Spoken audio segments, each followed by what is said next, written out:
یہ جو ایڈکشن ہے، یہ شرعی رولنگ اس کی، یہ کتنا بڑا گناہ ہے، اور آپ اس مسئلے کو آپ کس طرح سے جو ہے وہ دیکھتے ہیں؟ بدکاری کہا ہے. صحیح. اب بدکاری صرف یہ نہیں ہے کہ جو کوئی شخص جو ہے وہ باقاعدہ جو سیکشول انٹرکورس کرے تو وہ بدکاری. جی. نبی کریم صلی اللہ علیہ وسلم فرمایا العینان تزنیان، آنکھیں بھی بدکاری کرتی ہیں. صحیح. اور پھر فرمایا ہاتھ دونوں یہ بھی بدکاری کرتے ہیں، اور پاؤں جو ہیں وہ بھی بدکاری کرتے ہیں، کان بدکاری کرتے ہیں.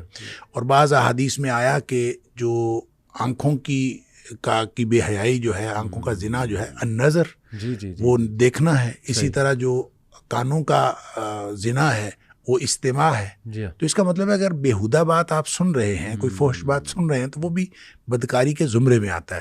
اچھا، پھر ایک حدیث میں آتا ہے، بلکہ ایک سے زیادہ روایات کے اندر ہے کہ ہاتھ بھی بدکاری کرتے ہیں، آنکھیں بھی بدکاری کرتی ہیں، پاؤں بدکاری کرتے ہیں، زبان بدکاری کرتی ہے. اور اس کے بعد جو شرمگاہ ہے وہ تو اس بدکاری کی تصدیق یا تکذیب کرتی ہے. اس کا مطلب یہ ہوا کہ سب کچھ پہلے ہو چکا ہوتا ہے، یعنی بدکاری کے سارے اعمال وہ پہلے ہو چکے ہوتے ہیں. شرمگاہ تو تکذیب یا تصدیق کرتی ہے.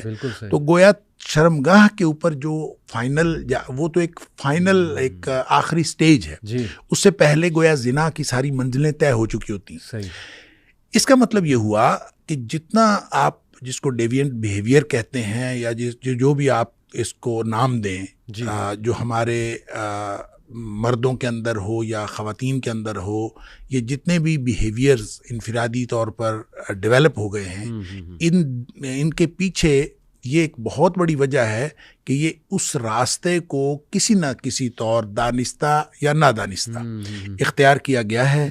اور یعنی وہ چاہے صرف نظروں کا ہو، اور چاہے وہ صرف ہاتھوں کا ہو، چاہے وہ صرف استماع کی حد تک ہو، اور اس کے نتیجے میں جو کچھ ہو رہا ہے یہ ظاہر اسی کا نتیجہ ہے. اور قرآن نے جب اس کو قرآن نے زنا کے قریب جانے سے منع کر دیا، اور نبی پاک صلی اللہ علیہ وسلم نے ان ساری چیزوں کو زنا قرار دے دیا، تو اس کا مطلب ہے اس سے بچیں گے تو پھر فرد بھی بچ سکے گا اور نسل بھی بچ سکے گی.